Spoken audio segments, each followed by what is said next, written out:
I want to talk about something that Mark Hamill said that made me think. It didn't quite occur to me until just now. It's crossed my mind, but I didn't think too much on the fact that Mark Hamill didn't work with so many actors on the Disney Trilogy, Last Jedi, Force Awakens, and The Rise of Skywalker. So, I'm going to use this article just as a foundation.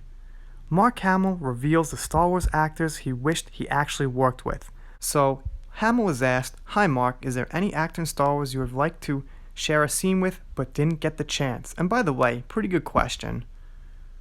He responds, "From Peter Cushing on, every single one of them. Imagine the fantastic sequel trilogy actors and only working with two of them."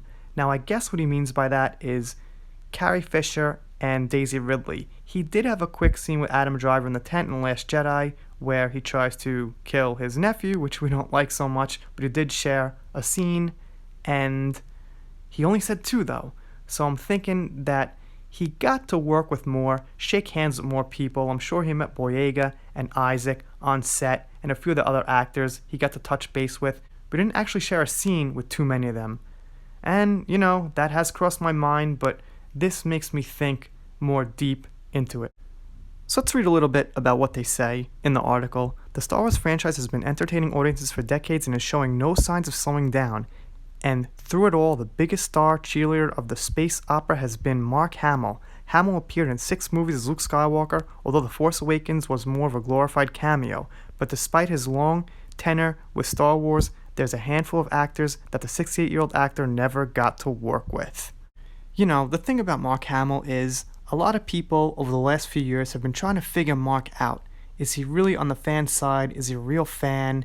And one of the things that I think distracted from people liking the man was his Trump tweets and his political involvement. I'm not going to lie, I wish he didn't do that stuff. I don't approve of it because, it just kind of makes it messy. But the fact is, as far as Star Wars, as far as the franchise, I think he did care at one point. How much he cares now is hard to say because everything is what it is, but I think at one point he did really care about the health of the franchise and fixing these movies up and making them the best they possibly could be.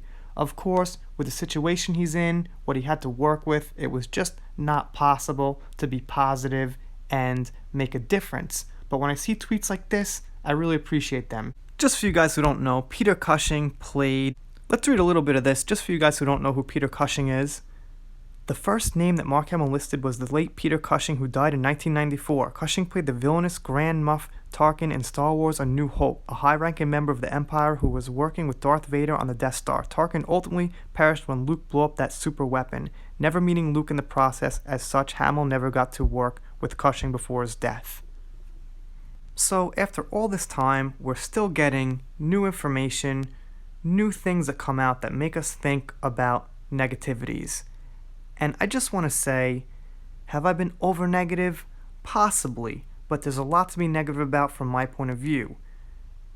But that doesn't mean I'm going to judge new things coming out negatively. Mandalorian, Rogue One, really good stuff, and I've had nothing negative to say about any of them. Of course, maybe a few details here and there, but basically I'm staying positive with those Star Wars products. Now, I keep saying over and over that we still have the core of Star Wars. We will always have that to make good material moving forward.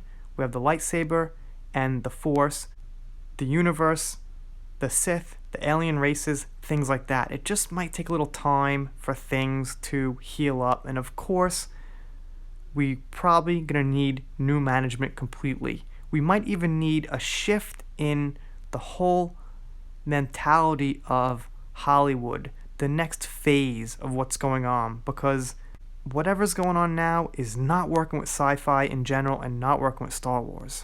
I think I got a troll on this channel after, 2 years, a real troll who's disliking videos like with 5 different accounts, because one of my videos had 6 dislikes in about 7 minutes, which is very odd.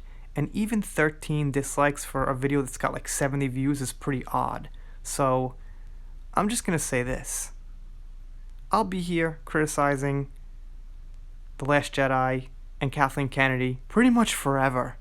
So that's not going to change, because once you put bad products out in the world, once you ruin something that's been around for 40 years, the criticism's just not going to stop after 2 years, 3 years, not even 5.